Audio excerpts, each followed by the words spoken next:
بسم اللہ الرحمن الرحیم اللہ اکبر اللہ اکبر.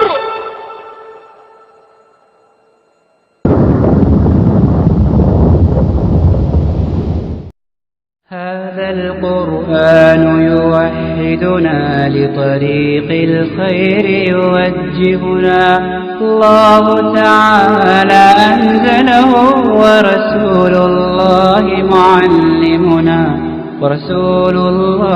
معلمنا هذا القرآن يوحدنا لطريق الخير يوجهنا. الله تعالى أنزله ورسول الله معلمنا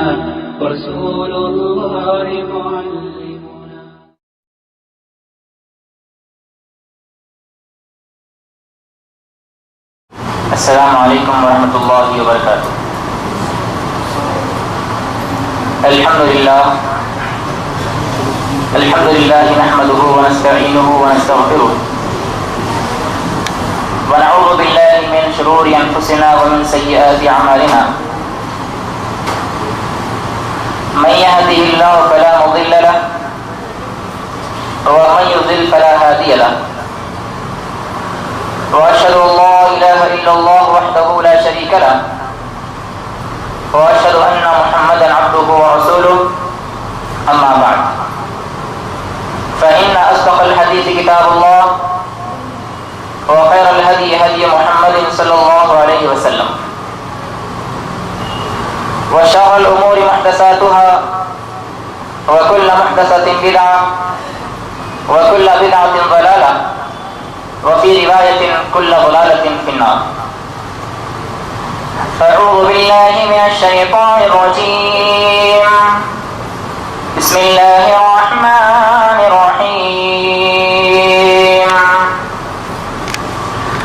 يا أيها الذين آمنوا لا يسخر قوم من قوم عسى أن يكونوا خيرا منهم ولا نساء من نساء عسى أن يكن خيرا منهن ولا تلمزوا أنفسكم ولا تنابزوا بالألقاب بئس الاسم الفسوق بعد الإيمان ومن لم يتب فأولئك هم الظالمون. يا أيها الذين آمنوا اجتنبوا كثيرا من الظن إن بعض الظن إثم ولا تجسسوا ولا يغتب بعضكم بعضا أيحب أحدكم أن يأكل لحم أخيه ميتا فكرهتموه واتقوا الله إن الله تواب رحيم. يا أيها الناس إنا خلقناكم من ذكر وأنثى وجعلناكم شعوبا وقبائل لتعارفوا إن أكرمكم عند الله يتقاكم إن الله عليم خبير. قالت الأعراب آمنا قل لم تؤمنوا ولكن قولوا أسلمنا ولما يدخل الإيمان في قلوبكم وإن تطيعوا الله ورسوله لا يلدكم من أعمالكم شيئا إن الله غفور رحيم.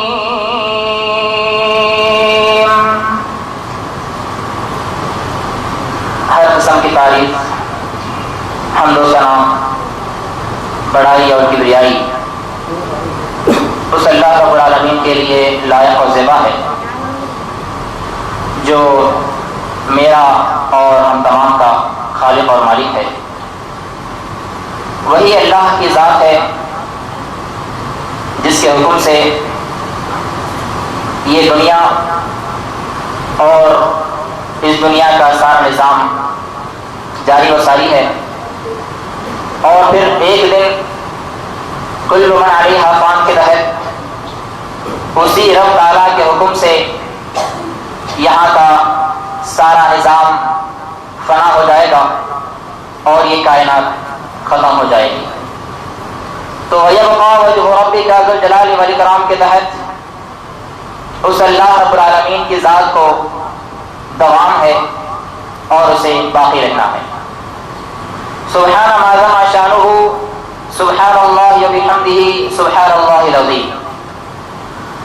بعدہ درود و سلام موصول ہو ان تمام انبیاءوں پر اور رسولوں پر جنہیں اللہ رب العالمین احکم الحاکمین نے انسانوں کی ہدایت اور رہنمائی کے لیے مبعوث کیا تھا، خصوصاً میرے اور آپ کے آخری نبی احمد مجتبیٰ، حبیب خدا، محبوب کبریا، پیغمبر رب عز و سما، والی فتح، مصدر مہر وفا، سرچشمہ صبر و رضا، منبع رشد و ہدی، امام الحرمین، امام القبلتین، سید الثقلین، خواجہ بدر الحنین، جد الحسن والحسین، جناب محمد رسول اللہ صلی اللہ تعالی علیہ وعلی آلہ واصحابہ وبارک وسلم پر۔ وہ ذات مقدسہ مبارکہ مطہرہ جنہیں رب العالمین نے ہم انسانوں کی رہنمائی اور ہدایت کے لیے مبعوث کیا تھا، روانہ کیا تھا، جنہوں نے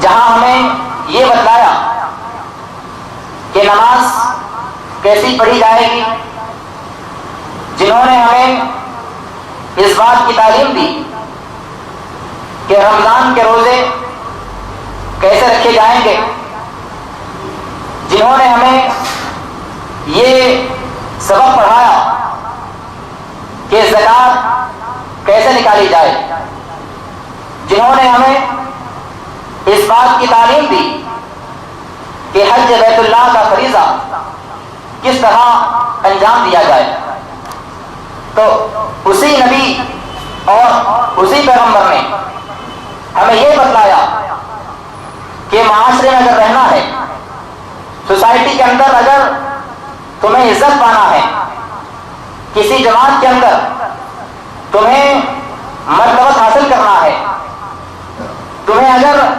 اپنے خاندان والوں کے پاس ان کے سامنے تمہاری بڑائی کو برقرار رکھنا ہے، تو تمہیں کیا کرنا چاہیے۔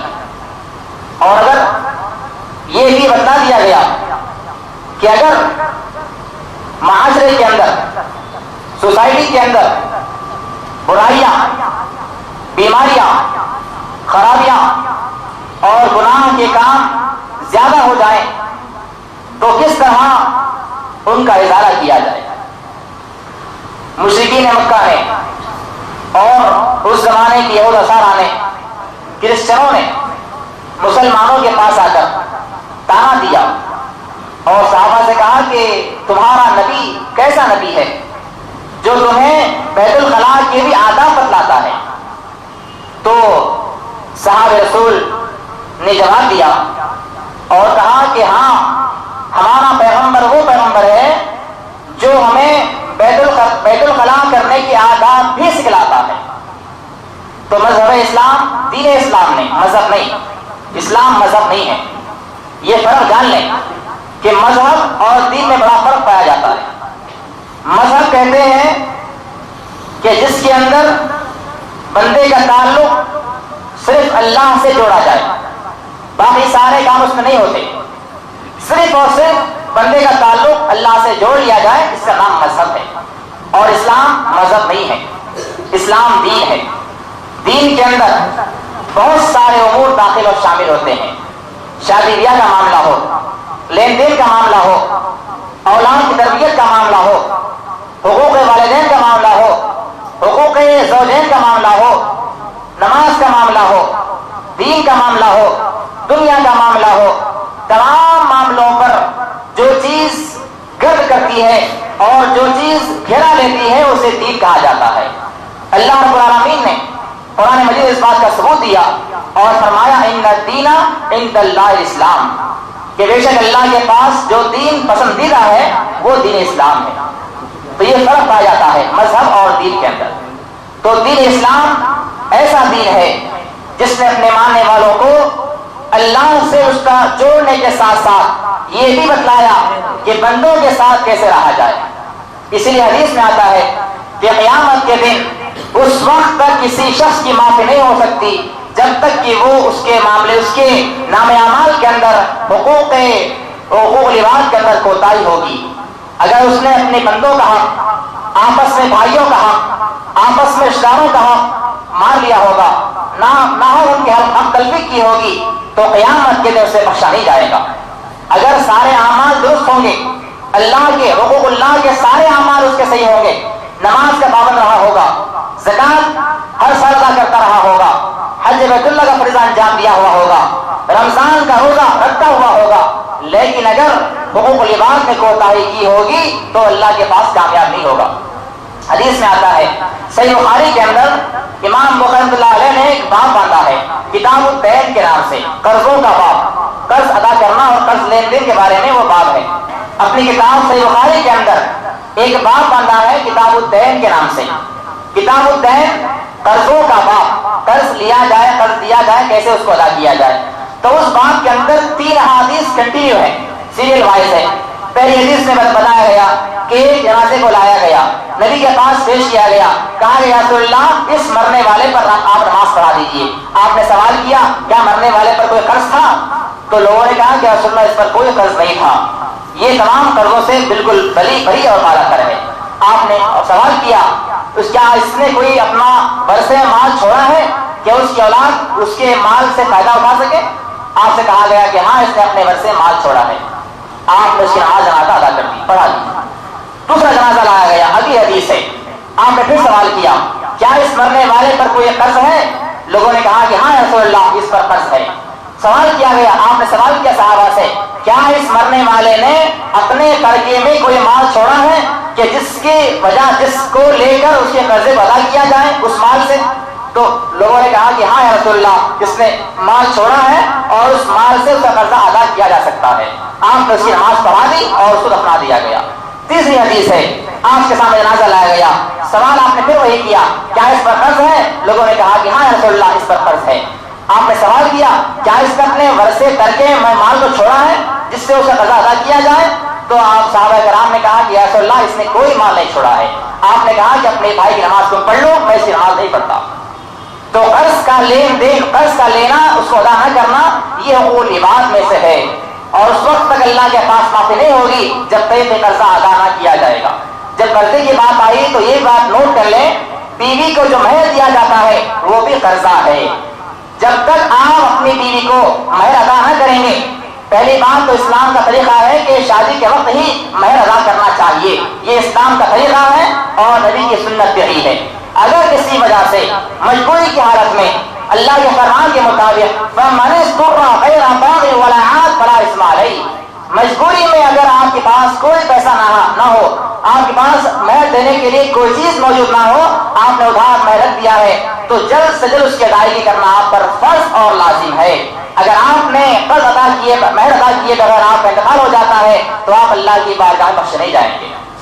تو دین اسلام نے اپنے ماننے والوں کو باریک باریک باتوں کو جو ہے سمجھایا ہے اور بتلایا ہے کہ کیسے معاشرے کے اندر اسلام کا کام کر سکے اور کیسے معاشرے میں سدھار قائم ہو سکے۔ میں نے آپ حضرات کے سامنے جن آیات کو تلاوت کیا ہے یہ سورہ حجرات کی آیات تھی، سورہ حجرات سورہ نمبر 49 49واں سورہ، جس کی میں نے آپ کے سامنے آیت نمبر 11 12 13 اور 14 تلاوت کی ہے۔ 4 آیتوں کو میں نے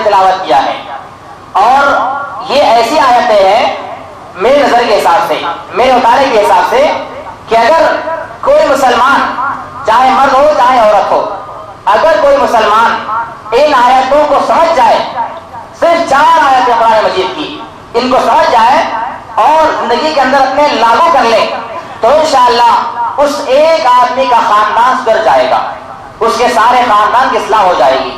صرف 4 آیتیں اللہ کا فرمان ہے۔ پہلی آیت ہے یا ایھا الذین آمنوا لا یسخر قوم من قوم عسى ان یکونوا خیرا منهم ولا نساء من نساء عسى ان یکن خیرا منهن۔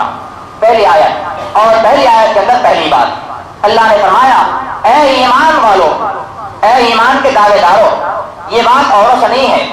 اگر اللہ تعالیٰ چاہتا تو یہاں پر یا ایھا الناس بھی کہہ سکتا تھا کہ لوگوں، اے لوگوں، اللہ نے لوگوں سے مخاطب نہیں کیا بلکہ ان کو مخاطب کیا جو ایمان کے دعوے دار ہیں، جو ایمان پر چلنا جانتے ہیں، جن کا نام مسلمان ہے، جن کا کام نماز روزہ زکوٰۃ ادا کرنا ہے، جن کے اعمال اسلامی اعمال ہیں۔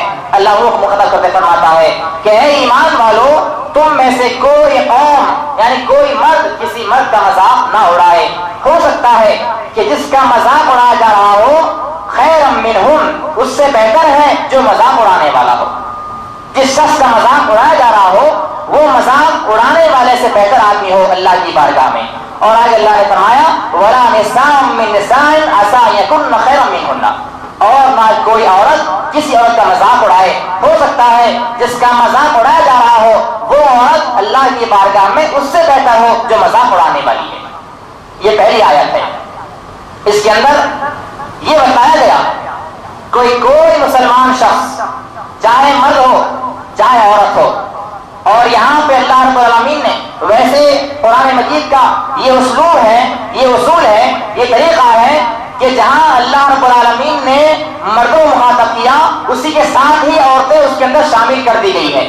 اللہ نے بارہا ایسا نہیں کہا اقیموا الصلاۃ وآتوا الزکاۃ کے لیے اللہ نے یہ فرمایا کہ مرد نماز پڑھو عورت نماز پڑھو، اور مرد زکوٰۃ دو عورت زکوٰۃ دو۔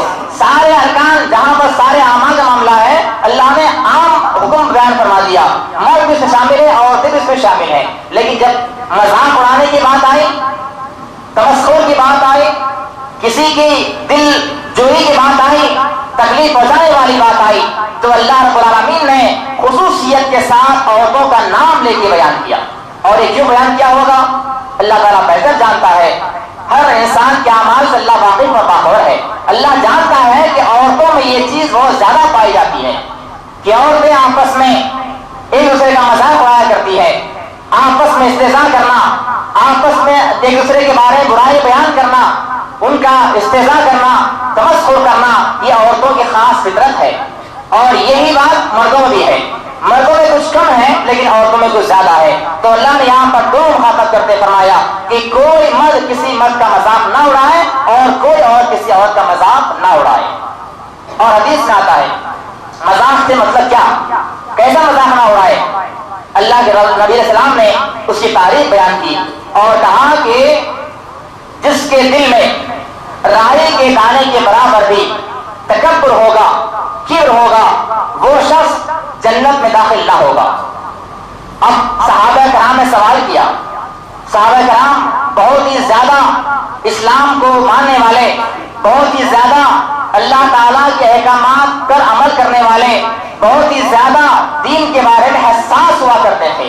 جب کبھی ان کے دل میں کوئی سوال کھٹکتا تھا فوری وہ سوال کر لیا کرتے تھے۔ صحابہ کرام نے سوال کیا رسول اللہ اگر کوئی شخص خوبصورتی کی خاطر اچھا لباس پہنتا ہے، اچھے جوتے پہنتا ہے، اچھی ٹوپی لگاتا ہے، اچھا عینک پہنتا ہے، اچھی گاڑی استعمال کرتا ہے تو کیا یہ بھی تکبر ہے؟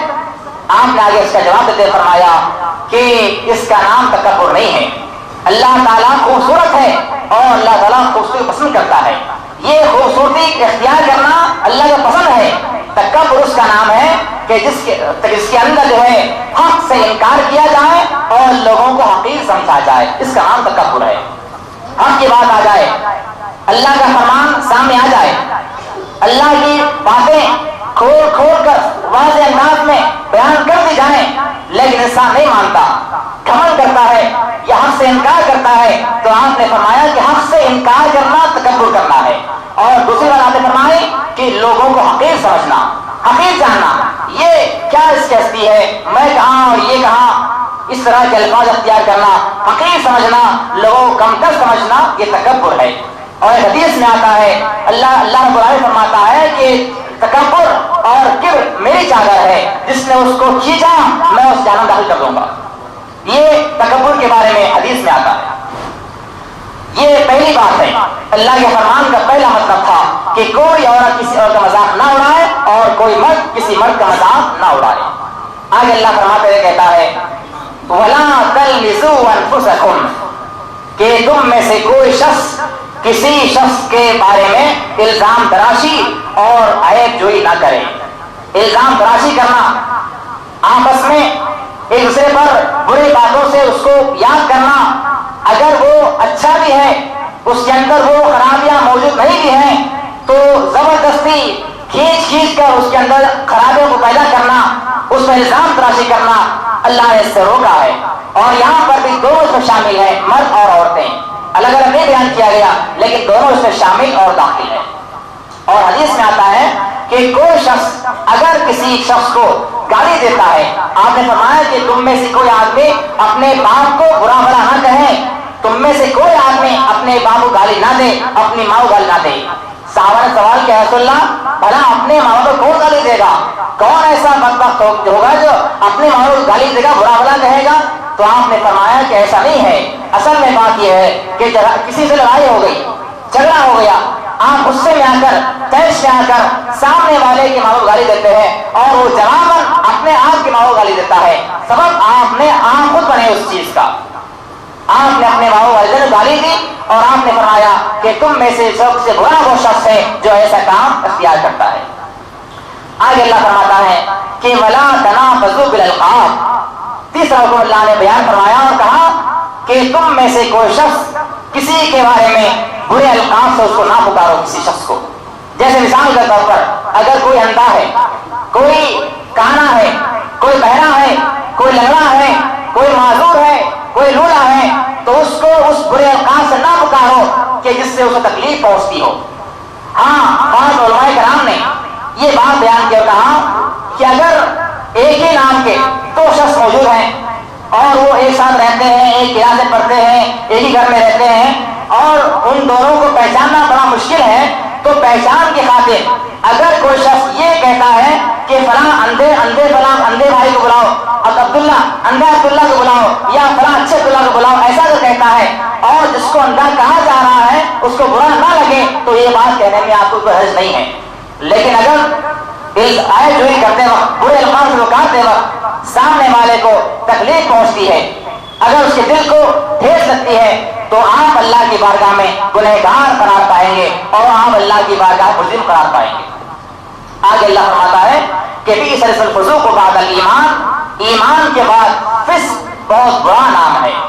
ایمان لانے کے بعد آپ اسلام میں آ گئے، حدیث میں آتا ہے آپ نے فرمایا کہ جو شخص اسلام سے پہلے اعمال کرتا تھا، اسلام قبول نہیں کیا تھا، اسلام آنے سے پہلے برا کام کرتا تھا، برائیاں کرتا تھا، لوگوں کے عیب تلاش کیا کرتا تھا، القاب لگاتا تھا، الزام لگایا کرتا تھا، تو آپ اللہ نے فرمایا کہ اب اسلام میں داخل ہو گیا، اسلام میں آنے کے بعد بھی اگر وہ کام وہی کام کرتا ہے تو اللہ نے اس سے روکا ہے اور فرمایا کہ اسلام میں آنے کے بعد یہ کام اچھے نہیں ہیں۔ اور آگے اللہ فرماتا ہے کہ وَمَن لَّمْ يَتُبْ فَأُولَٰئِكَ هُمُ الظَّالِمُونَ۔ اب یہاں اللہ نے فیصلہ فرما دیا اور کہا کہ کوئی عورت کسی اور کا مذاق اڑائے، کوئی مرد کسی مرد کا مذاق اڑائے، الزام تراشی کرے، برے القاب سے پکارے، برے نام سے یاد کریں، اگر یہ کرنے کے بعد توبہ نہ کریں، وَمَن لَّمْ يَتُبْ، اگر توبہ نہ کرے فَأُولَٰئِكَ هُمُ الظَّالِمُونَ، وہ اللہ کی بارگاہ میں ظالم ہوں گے۔ اور توبہ کسے کرنا ہے؟ یہ معاملہ وہ لباس کے سے متعلق ہے، جب تک بندہ اس کو معاف نہیں کرے گا اللہ اس کو معاف نہیں کرے گا۔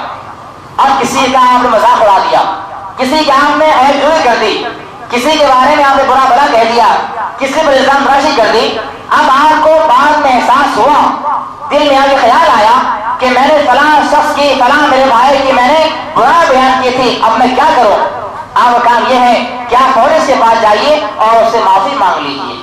اب یہاں پر سوال یہ پیدا ہوتا ہے اگر وہ شخص جس کی ہم نے برائی بیان کی تھی مر گیا ہے اب کیا کیا جائے؟ اب تو ہم گنہگار ہو گئے. اسلام نے، میں وہی بات بیان کر رہا تھا کہ دین اسلام نے اپنے ماننے والوں کی ہر قدم پہ رہنمائی کی ہے. کوئی ایسا مرحلہ نہیں چھوڑا جہاں پر اس کے ماننے والے محتاج ہو جائیں، جہاں اس کے ماننے والے پریشان ہو جائیں. آپ نے فرمایا، اللہ نے فرمایا اگر کوئی شخص جس کا مذاق اڑایا گیا ہے اگر وہ مر جاتا ہے تو اس کے بارے میں آپ دعائے استغفار کیجیے. آپ کی دعا اس کے حق میں کام آئے گی اور اس کے نام اعمال میں نیکیاں لکھی جائے گی. قیامت کے دن وہ بندہ اپنے آپ کو اللہ کے سامنے پیش کرے گا اور کہے گا کہ اے اللہ تعالیٰ یہ فلاں شخص ہے جس نے میری برا بیان کی تھی، آج فیصلے کا دن ہے، آج تو جو ہے اس کے نیک اعمال کو مجھ کو دے دے اور میرے برے اعمال کو اس کو عطا کر دے. تو اللہ اس کو یاد دلائے گا اور کہے گا کہ اے فلاں بندے، تیرے مرنے کے بعد تیرے فلاں بھائی نے تیرے میں دعا کی تھی اور اس دعا کی وجہ سے جو ہے تیرے نام اعمال کے اندر اتنے نیکیاں اضافہ ہو گئی ہے. تب اللہ اس کو معاف کر دے گا. یہ اسلام کا اسلوب ہے، یہ اس کا طریقہ ہے. لیکن اللہ فرماتا ہے وَمَن لَّمْ يَتُبْ، نہ آپ نے توبہ کی، نہ آپ نے استغفار کیا، نہ آپ نے جو ہے اس کے بارے میں دعا کی، تو آپ اللہ کے پاس ظالم قرار پائیں گے اور اللہ کے پاس آپ کو جو ہے سزا کا مستحق قرار دیا جائے گا. اگلی آیت ہے اے ایمان والو اجتنبوا کثیرا من الظن ان بعض الظن اثم. یہ بھی حدیث اور یہ بھی قرآن کی آیت اور یہ بھی جو نقطہ ہے بہت ہی زیادہ اہمیت کا حامل ہے. خواتین بہت ہی غور کے ساتھ اس بات کو نوٹ کر لیں، خصوصیت کے ساتھ اس سے مخاطب ہو.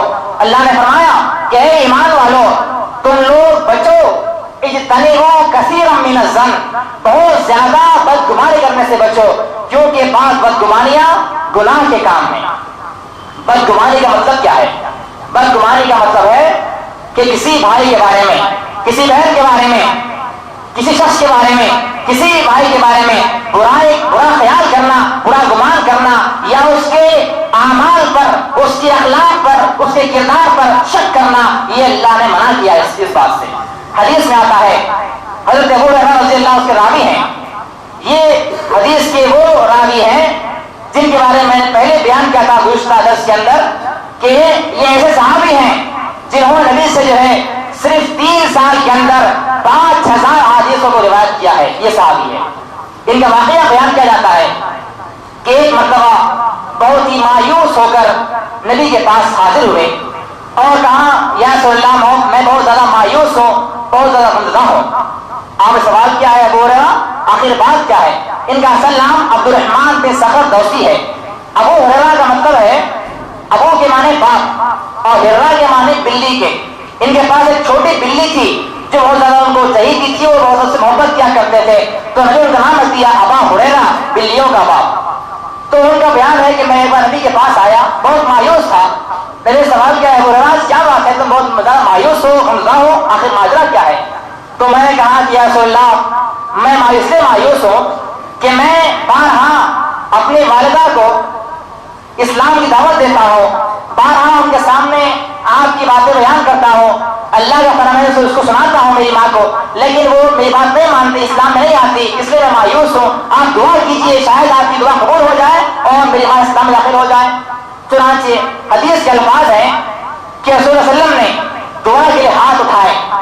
جیسے آپ دعا کے لیے ہاتھ اٹھائے ابو ہریرہ رضی اللہ عنہ جو ہے بہت ہی تیزی کے ساتھ اپنے گھر روانہ ہو گئے، بھاگے جا رہے ہیں تیزی کے ساتھ. اب راستے میں لوگوں نے سوال کیا ہے ابو ہریرہ آخر کیا بات ہے، ایسی کون سی مصیبت آپ پڑی ہے جب تم بھاگے جا رہے ہو؟ تو لوگوں سے آپ نے کوئی بات نہ کیا اور کہا کہ بعد میں بتاؤں گا.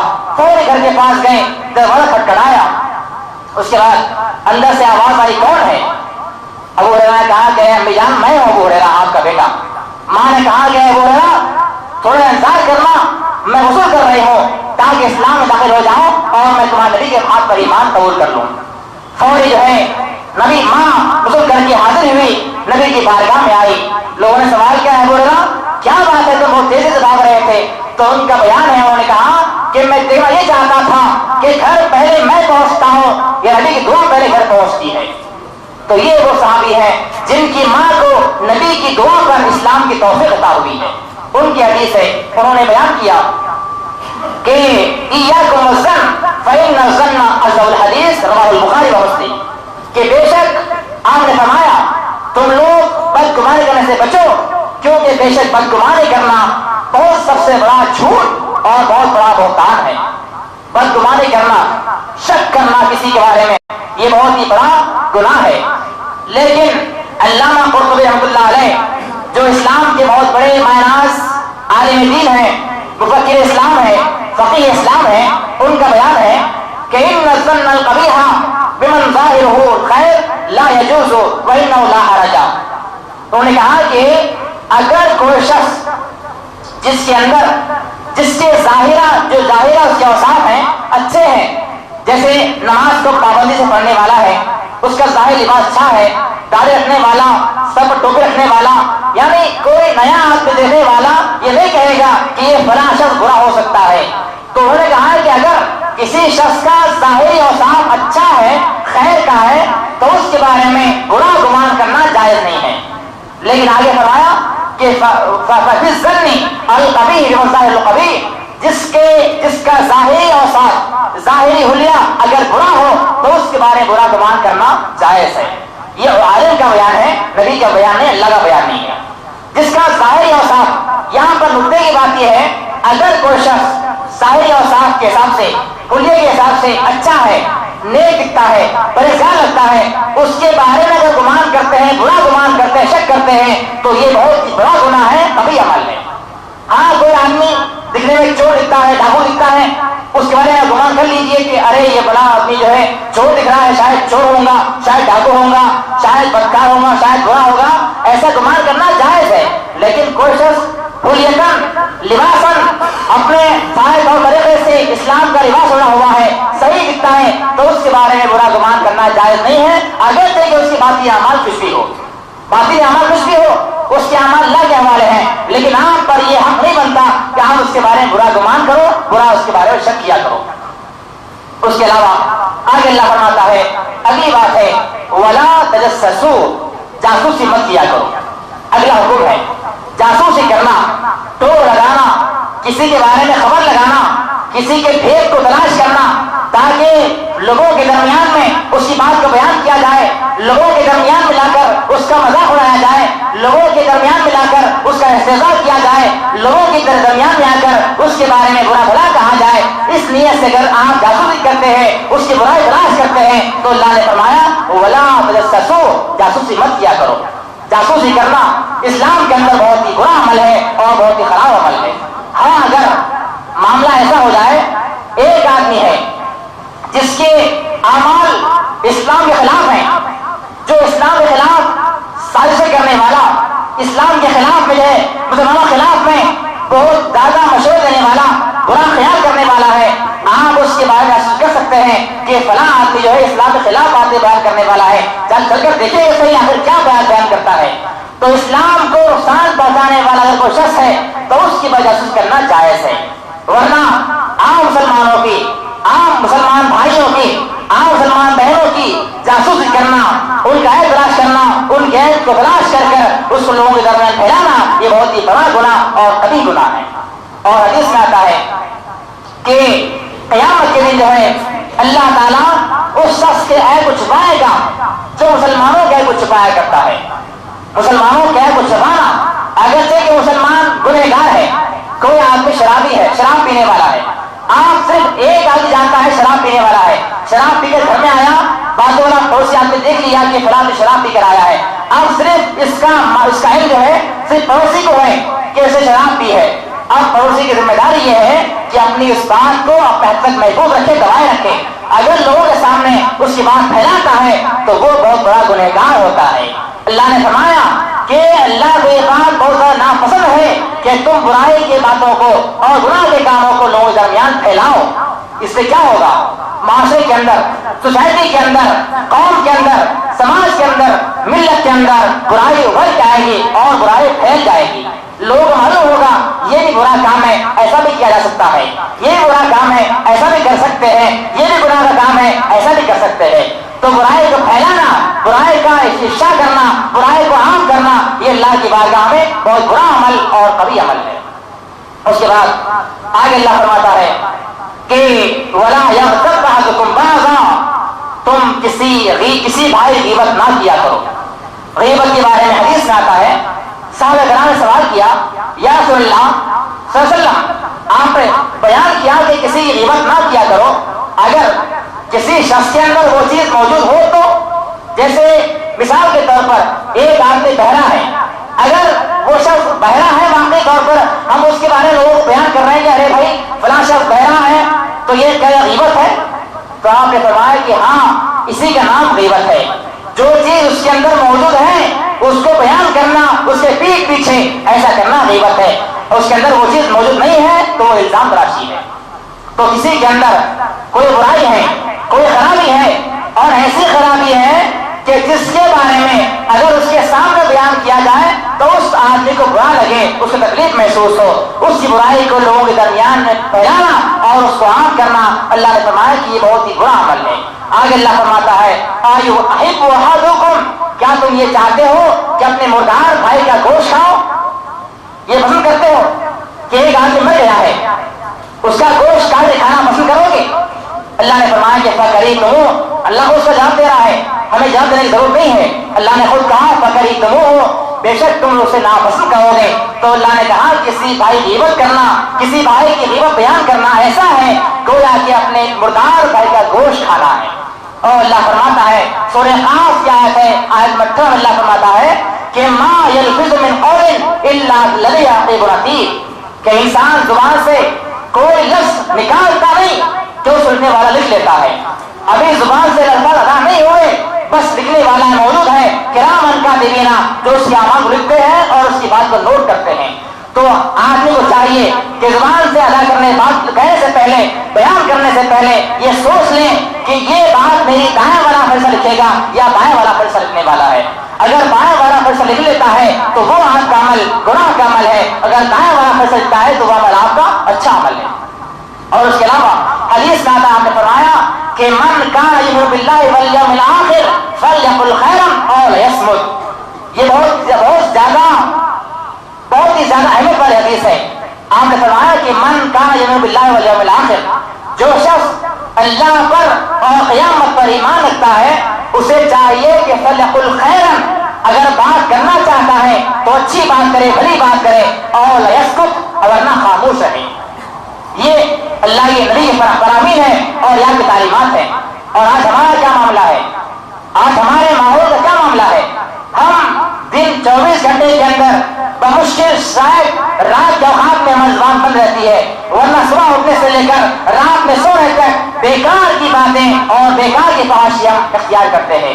اللہ کے نبی نے فرمایا اگر بات کرنا ہو تو اچھی بات کرو، بڑی بات کرو جس سے اسلام کا فائدہ ہو، جس سے مسلمانوں کا فائدہ ہو۔ اگر بات نہیں کرنا چاہتے تو خاموش رہو، تمہاری خاموشی بہتر ہے۔ من سمعت نجا، جو خاموش رہا کامیاب ہو گیا۔ اس کے علاوہ آپ نے آگے فرمایا، زبان کے بارے میں فرمایا کہ جو شخص مجھے 2 چیزوں کی ضمانت دے میں اسے اللہ کی بارگاہ میں ضمانت دیتا ہوں کہ وہ کامیاب ہونے والا ہے، ایک زبان اور اسے شرم کا۔ اور آپ نے فرمایا کہ بہت سارے لوگ قیامت کے دن جو ہے صرف زبان کی بنیاد پر اللہ کی بارگاہ میں دوزخ میں داخل کیے جائیں گے۔ اس کے علاوہ حدیث میں آتا ہے، ترمذی کی روایت ہے، صحابہ نے سوال کیا رسول اللہ من نجات اور کامیابی کیسے ملے گی، نجات ہمیں کیسے ملنے والی ہے؟ تو آپ نے فرمایا اور امسک علیک لسانک، آپ نے زبان کو پکڑا اور کہا کہ زبان کو روکے رکھو، امسک علیک لسانک، زبان کو روک کے رکھو، اور ولیسعک بیتک وابتغ خطیئتک، اور فرصت کے اوقات میں، بیکار کے اوقات میں گھر میں بیٹھے رہا کرو اور اپنے گناہوں پر رو۔ یہ 3 اگر کام کرو گے تو اللہ کی بارگاہ میں نجات پاؤ گے، کامیاب ہو جاؤ گے۔ یہ ترمذی کی روایت ہے۔ نجات کامیابی کس میں ہے؟ نماز پڑھنے میں نہیں، زکات دینے میں نہیں، وہ الگ مسئلے ہیں۔ اللہ کے نبی نے فرمایا اگر کامیابی چاہتے ہو تو سب سے پہلا کام ہے زبان قابو رکھو، زبان کنٹرول میں رکھو، اور گھر میں اگر فرصت میں ہو تو گھر میں بیٹھو، آوارہ گردی مت کیا کرو، بیکار کی باتوں میں اپنے وقت کو ضائع نہ کرو، بیکار کے کاموں میں اپنے وقت کو ضائع نہ کرو، اور اپنے گناہوں پر شرمندہ ہو جاؤ، گناہوں پر زیادہ رو۔ اگر یہ کام کرو گے تو اللہ کی بارگاہ میں کامیاب ہو جاؤ گے اور نجات پا جاؤ گے۔ اور حدیث میں آتا ہے، آپ نے فرمایا کہ معراج کی رات میں میرا گزر ایسے لوگوں پر ہوا جن کے ناخن تانبے کے تھے، جن کے ناخن اللہ نے جو ہے تانبے کے بنا دیے تھے، اور وہ اپنے ناخن سے جو ہے اپنے گالوں کو نوچ رہے تھے، اپنے گلوں کو نوچ رہے تھے۔ میں سوال کیا جبرائیل علیہ السلام یہ کون لوگ ہیں اور اپنے گالوں کیوں نوچتے ہیں؟ تو اللہ کے فرشتے نے بیان کیا، اے اللہ علیہ وسلم یہ وہ لوگ ہیں جو لوگوں کا گوشت کھایا کرتے تھے اور لوگوں کی عزتوں کو پامال کیا کرتے تھے۔ لوگوں کی غیبتیں کرنا، لوگوں کے گوشت کو کھانا، گویا کہ ایسا اللہ نبی نے فرمایا کہ لوگ غیبتیں کرنا، ان کے بارے میں برا بھلا کہنا اور ان کی عزتوں کو پامال کرنا، ان کی بےعزتی کرنا اللہ کے بارے بارگاہ میں اتنا برا عمل ہے کہ قیامت کے دن جو ہے ہمارے ناخن تانبے کے ہوں گے اور اپنے ہاتھ سے اپنے گالوں کو نوچتے رہیں گے۔ آگے اللہ فرماتا ہے کہ واتقوا اللہ، ڈرو اللہ تعالیٰ سے، بے شک اللہ تعالیٰ توبہ قبول کرنے والا اور رحم کرنے والا ہے۔ اگلی آیت ہے یا ایھا الناس انا خلقناکم من ذکر و انثی، اے لوگوں، اب یہاں پر خطاب عام لوگوں سے کیا گیا ہے، اس میں ایمان والا داخل، اس میں ایمان والے بھی شامل ہیں اور بے ایمان لوگ بھی شامل ہیں۔ اے لوگوں انا خلقناکم من ذکر و انثی، تم کو بے شک میں نے پیدا کیا، مرد اور عورتوں کو میں نے بنایا ہے۔ وجعلناکم شعوبا وقبائل، اور میں نے آپس میں تمہارے گروہ اور خاندان بنائے، لتعارفوا، تاکہ پہچان سکو کہ یہ فلاں خاندان کا ہے فلاں قبیلے کا ہے۔ بس اتنی بات ہے۔ اللہ نے کہا کہ تم کو میں نے بنایا، مرد کو بنایا، عورتوں کو پیدا کیا اور آپس میں خاندان قبیلے گروہ تقسیم کر دیے، لتعارفوا، تاکہ پہچان سکو کہ یہ فلاں خاندان کا ہے فلاں قبیلے کا ہے۔ آگے اللہ فرماتا ہے کہ ان اکرمکم عند اللہ اتقاکم، ورنہ اللہ کے پاس کامیابی کے لیے، اللہ کے پاس بزرگی کے لیے، اللہ کے پاس عزت کے لیے وہ لوگ کامیاب ہوں گے اور وہ عزت پانے والے ہیں جو اتقاکم، متقی اور پرہیزگار ہوں گے۔ اللہ کے بارگاہ میں یہ دیکھا نہیں جائے گا کہ فلاں آدمی بڑے خاندان کا ہے، یہ نہیں دیکھا جائے گا کہ فلاں شخص اونچے خاندان کا ہے، یہ نہیں دیکھا جائے گا کہ فلاں شخص مالدار قبیلے کا ہے، مالدار خاندان کا ہے، یہ نہیں دیکھا جائے گا کہ فلاں آدمی خوبصورت ہے، فلاں آدمی جو ہے پہلوان ہے اور جو ہے بہت زیادہ مالدار ہے۔ اللہ کے پاس کامیابی کے لیے، اللہ کے پاس بزرگی کے لیے، اللہ کے پاس عزت پانے کے لیے بنیاد ہے، معیار ہے تقویٰ اور پرہیزگاری۔ ان اللہ اتقاکم، بے شک اللہ تعالیٰ خبر رکھنے والا اور جاننے والا ہے۔ اور آج ہمارا کیا معاملہ ہے؟ ہم سمجھتے ہیں کہ ہم فلاں خاندان کے ہیں کامیاب ہو جائیں گے، ہم فلاں جماعت سے ہمارا تعلق ہے کامیاب ہو جائیں گے، فلاں گروہ سے ہمارا تعلق ہے ہم کامیاب ہو جائیں گے، فلاں بابا کے ہاتھ پر، فلاں مرشد کے ہاتھ پر ہم نے بیعت کی ہے ہم کامیاب ہو جائیں گے۔ سارے مرشدوں کا مرشد، سارے پیروں کا پیر، سارے ولیوں کا ولی، سارے نیکوں کا سب سے بڑا نیک آدمی کون ہے؟ کون ہے سب سے بڑا نیک؟ دنیا میں کون آدمی پیدا کیا گیا؟ اللہ کے رسول صلی اللہ علیہ وسلم۔ ان سے بڑا نیک، ان سے بڑا متقی، ان سے بڑا پرہیزگار، ان سے بڑا اللہ کو جاننے والا، ان سے بڑا اللہ کو ماننے والا نہ دنیا میں پیدا کیا گیا نہ قیامت تک پیدا ہونے والا ہے۔ نبی کے الفاظ ہیں، آپ نے کہا یا صفیہ بنت امیہ، اے نبی کی پھوپھی جان صفیہ، دنیا کے اندر جو مانگنا ہے اس سے مانگ لو، سلیمی معاشیتی، دنیا میں جو اس سے مانگنا ہے مانگ لو، میرے پاس ہوگا تو دے دوں گا۔ اللہ کے بارے میں میرے سامنے نہ آنا کہ اے محمد صلی اللہ علیہ وسلم تو میرا بھتیجا ہے، مجھے اللہ کے پاس کامیاب کر دے، وہاں پر کوئی بات نہیں چلے گی۔ اور آپ نے آگے فرمایا یا فاطمہ بنت محمد صلی اللہ علیہ وسلم، اے محمد کی بیٹی فاطمہ، تو یہ میں سمجھنا کہ جو ہے میں نبی کی بیٹی ہوں، میں نبی کی خانوادے سے ہوں، میں اللہ کے پاس کامیاب ہو جاؤں گی۔ سلیم معاشیتی، دنیا کے اندر جو مجھ سے مانگنا ہے مانگ لو، اللہ کے بارگاہ میں تو بچا نہ سکوں گا۔ یہ کس کا بیان ہے؟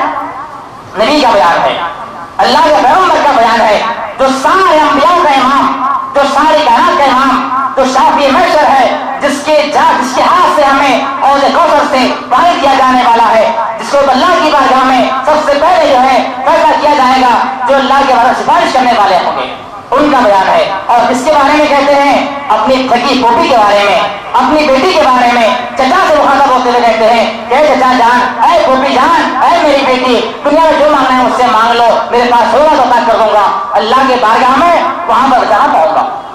اور آج ہمارا یہ سارا گمان، یہ سارا خیال باطل ہو جائے گا جب اللہ کی بارگاہ میں ہم جائیں گے اور اللہ کی بارگاہ میں ہم جب پیش کیے جائیں گے۔ آخری آیت ہے، اللہ فرماتا ہے کہ قالت الاعراب آمنا، اے محمد صلی اللہ علیہ وسلم دیہاتی لوگ اور بدوی لوگ جو ہیں کہتے ہیں کہ ہم ایمان لائے. آپ کہہ دیجیے قل لم تؤمنوا، تم لوگ ایمان نہیں لائے، ولکن بلکہ تم لوگ کہو اسلمنا، ہم نے اسلام قبول کیا، ولما يدخل الایمان فی قلوبکم، ایمان تمہارے دلوں میں داخل نہیں کیا گیا ہے.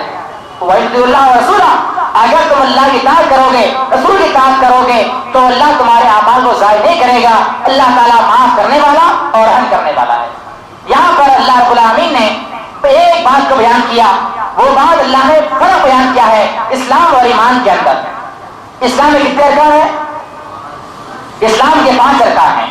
حدیث کے اندر آتا ہے، حدیث جبرائیل میں آتا ہے کہ ایک مرتبہ اللہ کے نبی کے پاس ایک آدمی آیا، جو اللہ کے نبی کے پاس آیا اور ہم میں سے کوئی آدمی اسے نہ پہچانتا تھا نہ جانتا تھا. نبی کے پاس آیا اور نبی کے زانوں سے زانوں لگا کر بیٹھ گیا، گھٹنے سے گھٹنا لگا کر بیٹھ گیا. اب ہم کو حیرت ہوئی، حالانکہ صحابہ کرام کا طریقہ یہ تھا کہ صحابہ کرام جب نبی کے پاس بیٹھتے تھے تو بڑے عزت کے ساتھ بیٹھا کرتے تھے، بڑے اکرام سے بیٹھتے تھے، آنکھوں میں نہار ڈال کے بات کرتے تھے، نہ ان کے قریب بیٹھتے تھے. صحابہ نے کہا کہ یہ بڑا عجیب آدمی ہے، ایک تو مسافر لگتا ہے اور ہے کہ نبی کے پاس آگے بڑھ گیا، آخر کون آدمی ہے؟ آگے بیٹھ گیا اور سوال کیا، یا رسول اللہ من اسلام ہو، اسلام کسے کہتے ہیں؟ آپ نے جواب دیا ان تشہد ان لا الہ الا اللہ وان محمد رسول اللہ واقام الصلاۃ وایتاء الزکاۃ وصوم رمضان والحج بیت من استطاع سبیلا، کہ اسلام 5 باتوں کا نام ہے. اللہ کی گواہی دینا، نماز قائم کرنا، زکات ادا کرنا، رمضان روزے رکھنا اور حج اللہ فریضہ انجام دینا، یہ 5 باتوں کا نام اسلام ہے. اس نے کہا صدقت، کہا آپ سچ کہا. صحابہ کرام نے کہا کہ ہمیں اور حیرت ہوئی، سوال بھی کرتا ہے آنے والا اور کہتا ہے آپ نے سچ کہا. ہم نے پریشان ہو گئے، آخر کون آدمی ہے؟ بہرحال آگے سے سوال کیا، یا رسول اللہ مل ایمان ہو، ایمان کسے کہتے ہیں؟ آپ نے فرمایا ان تؤمن باللہ وملائکتہ وکتبہ ورسلہ والیوم الآخر والقدر خیرہ وشرہ. ایمان 6 باتوں کا نام ہے. اللہ پر ایمان لایا جائے، نبی پر ایمان لایا جائے، کتابوں پر ایمان لایا جائے، فرشتوں پر ایمان لایا جائے، قیامت پر ایمان لایا جائے اور تقدیر کے اچھے برے پر ایمان لایا جائے. ان 6 باتوں کا نام ایمان ہے. اس نے کہا صدقت، آپ نے سچ کہا. اگلا سوال کیا مل احسان یا رسول اللہ، احسان کسے کہتے ہیں یا رسول اللہ؟ آپ نے کہا احسان کہتے ہیں الاحسان ہو تعبد اللہ کأنک تراہ، کہ تم اللہ کی بندگی ایسے کرو گویا تم اللہ کو دیکھ رہے ہو، ایسے اللہ کی بات کرو. اگر تمہارا ایمان کمزور ہے، اتنا ایمان مضبوط نہیں ہے، تو گویا اتنا تو سمجھو اللہ تمہیں دیکھ رہا ہے، اس کا نام احسان ہے. آگے سوال کیا یا رسول اللہ متی الساعہ، قیامت کب آئے گی؟ تو آپ نے فرمایا کہ مل مسئول عنہا بعلم السائل، سوال کرنے والا بہتر جانتا ہے جس سے سوال کیا جا رہا ہے. آپ نے آگے سوال کیا گیا یا رسول اللہ ان اماراتھا، اس کی نشانیاں کیا ہیں؟ قیامت کے آنے سے پہلے کیا کیا ہونے والا ہے؟ تو آپ نے فرمایا یہ بات بہت بنیادی بات ہے، نوٹ کر لیں، عورتیں مرد بچے سب سن لیں اس بات کو. آپ نے فرمایا کہ قیامت کی علامتوں میں سے پہلی علامت ہوگی ان تلد الامۃ ربتہا، کہ باندیاں سردار کو جنم دے گی، سردار کو پیدا کرے گی. اس کا مطلب کیا ہے؟ لونڈیاں جب بچہ پیدا کرے گی تو اس کا وہ بیٹا پیدا ہونے والا سردار ہوگا، اس کی حکومت کرنے والا ہوگا. اور آج ہمارا معاملہ کیا ہے؟ نوجوان معاملہ کیا ہے؟ آج ہم اپنے ماں باپ کو حکمرانی کرتے ہیں. بیٹا جب جوان ہوتا ہے تو ماں کی نافرمانی کرتا ہے، ماں کی خلاف ورزی کرتا ہے، ماں کی بات کو ٹال دیتا ہے، ماں کے آگے جاتا ہے اور ماں کو برا بھلا کہتا ہے. یہ ہمارا رویہ ہے. اور بیٹیاں ویسے کام کیا کرتی ہیں، جب ماں کسی لڑکے سے کوئی سوال کرتی ہے، کوئی بیان کرتی ہے تو فوری جو ہے ماں کی بچی جو ہے جس ماں نے اس کو پیدا کیا، 9 مہینے اپنے پیٹ میں رکھا، اس کے بعد 2 سال تک دودھ پلایا، اس کی پرورش کی، اسے جوان کیا، اسے بڑا کیا. جب جوان ہوتے ہیں تو اپنے ماں باپ کے بارے میں برا بھلا کہتے ہیں، تو تکلیف پہنچاتے ہیں. تو نبی نے فرمایا جب ایسا ہونے لگ جائے سمجھ جاؤ قیامت قریب ہے. تلد الامۃ ربتہا، اولاد اپنے والدین نافرمانی کرنے والی بن جائے. تو نام پڑھا اولاد نافرمانی کرنا والدین کی، یہ قیامت کی بڑی علامت ہے. اور آگے اللہ کے نبی نے فرمایا کہ غریب لوگ ان ترى الحفاة العراة، تم دیکھو گے کہ غریب لوگ جو کل تک غریب تھے، کل تک مسکین تھے، کل تک فقیر تھے، آج ان کے مکانات بڑے بڑے اونچے اونچے محلات بن گئے ہیں، بڑے بڑے مکانات ان کی تعمیر ہو چکے ہیں، ان کے عالیشان بنگلے ہیں. جب ایسا ہو جائے تو سمجھ جاؤ، یقین کر لو کہ قیامت قریب ہے اور قیامت آنے والی ہے. یہ حدیث بخاری مسلم کی ہے. تو اس کے اندر اللہ کے نبی نے جو ہے تعریف بیان فرمائی اسلام اور ایمان کے بارے میں. اس کے بعد جو ہے آخری حدیث بیان کرتے شاید میں ختم کروں گا. آپ نے فرمایا، حدیث طویل ہے، آپ فرمایا کہ ایاکم والظن، اے ایمان والو تم لوگ بچو بدگمانی سے. اب تک میں نے 4 آیتیں بیان کی ہیں اور ان 4 آیتوں خلاصہ اس حدیث میں بیان کیا گیا ہے. ایاکم والظن، تم لوگ بچو بدگمانی کرنے سے. فإن الظن أكذب الحدیث، کیونکہ بدگمانی کرنا، شک کرنا سب سے بڑا جھوٹ ہے. اور جھوٹ کے بارے میں جب بات آئی ہے تو یہ بات سن لے کہ جھوٹ کا رویہ، جھوٹی بات بیان کرنا اللہ کے پاس اتنا بڑا گناہ کا کام ہے کہ قیامت سے آنے سے پہلے، قیامت کے بعد جو معاملہ ہوگا، جو فیصلہ ہوگا، اس کا الگ معاملہ ہوگا. لیکن جیسے ہی جھوٹا آدمی مر جاتا ہے، چاہے وہ مرد ہو چاہے عورت ہو، نوجوان لڑکا ہو نوجوان لڑکی ہو، بچہ ہو کہ بوڑھا ہو، جو بھی شخص ہے جھوٹ بات بیان کرنے والا، بات میں جھوٹ بولنے والا، چاہے مذاق کے طور پر ہو چاہے سچائی کے طور پر ہو، جھوٹ بات بیان کرنے والا حدیث میں آتا ہے کہ ایسا شخص جب مر جائے گا تو اس کے ہاتھ میں اللہ تعالیٰ ایک لوہے کا چمٹا دے دے گا، جو بہت نوردار ہتھیار ہوگا، لوہے کا چمٹا ہوگا، اور وہ اپنے ہاتھ سے اپنے اس چمٹے کو زوردار طریقے سے اپنے دائیں گال میں گھسائے گا، یہاں تک اس کا دائیں گال پھٹ جائے گا اور اسے گدی میں نکل جائے گا وہ ہتھیار گھستا ہوا. اس کے بعد وہ اپنے دائیں ہاتھ سے اس کو نکالے گا، پھر بائیں ہاتھ اس کو لے گا، پھر بائیں ہاتھ سے بائیں گال میں گھسائے گا، وہ زخمی کر دے گا. جب تک یہ زخمی ہوتا رہے گا یہ اچھا ہو جائے گا، پھر یہ زخمی ہوگا زخمی ہوگا. اللہ کے پاس بہت ہی برا حال ہے. اور اللہ کے رسول نے جو ہے مسلمانوں کو خاص طور پر اس بات سے منع کیا اور کہا وَاجْتَنِبُوا قَوْلَ الزُّورِ. اللہ کا فرمان ہے کہ اے ایمان والو تم لوگ جھوٹی بات بیان کرنے سے اور جھوٹی گواہی دینے سے اپنے آپ بچایا کرو. آیا پر نہ کھایا کرو، ناحق طور پر کسی کا مال کھا لینا یہ بہت ہی اللہ کے پاس بڑا گناہ اور کبیرہ گناہ ہے.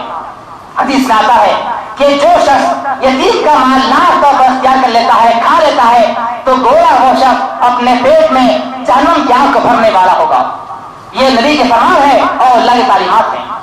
آپ نے آگے فرمایا وَلَا تَحَاسَدُوا، آپس میں حسد نہ کیا کرو. حسد کی تعریف کیا ہے؟ آپ نے فرمایا کہ ایاکم الحسد فإن الحسد، اے ایمان والو حسد سے بچو، کیونکہ حسد جو ہے نیکیوں کو اس طرح کھا جاتا ہے جس طرح آگ سوکھی لکڑی کھا جاتی ہے.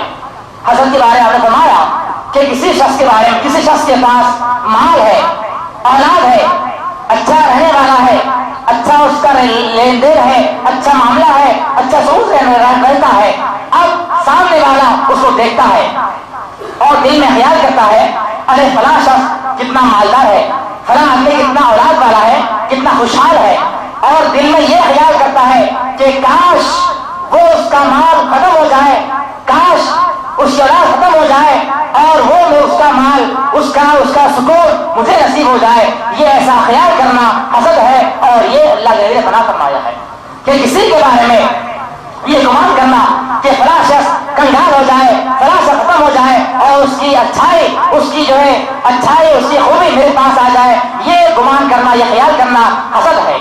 آج آپ نے فرمایا وَلَا تَبَاغَضُوا، اے ایمان والو آپس میں بغض، کینہ، کپٹ، دشمنی نہ پیدا کیا کرو. اب دشمنی تو ہوتی ہے، انسان ہے، کسی نہ کسی زاویے سے، کسی نہ کسی مرحلے پر، کسی نہ کسی بات میں تھوڑی سی خرش ہو جاتی ہے، کچھ باتیں ہو جاتی ہے، لیکن اسی بات کو لے کر اس کو دل میں بسا لینا اور جو ہے بار بار اس کے سامنے اس بات کو بیان کرنا، لوگوں کے سامنے اس کو عام کرنا، دشمنی کرنا. جب سامنے ملنا تو اچھے اخلاق سے ملنا، اچھی بات سے ملنا، اچھا کلام کرنا، جب باہر جا کے بات کرنا، دوسرے سامنے بیان کرنا تو اس کی برائی بیان کرنا. آپ نے فرمایا کہ ولا تباغضوا، دشمنی کرنے سے اور بغض کرنے سے بچو اور لوگوں کو بچاؤ.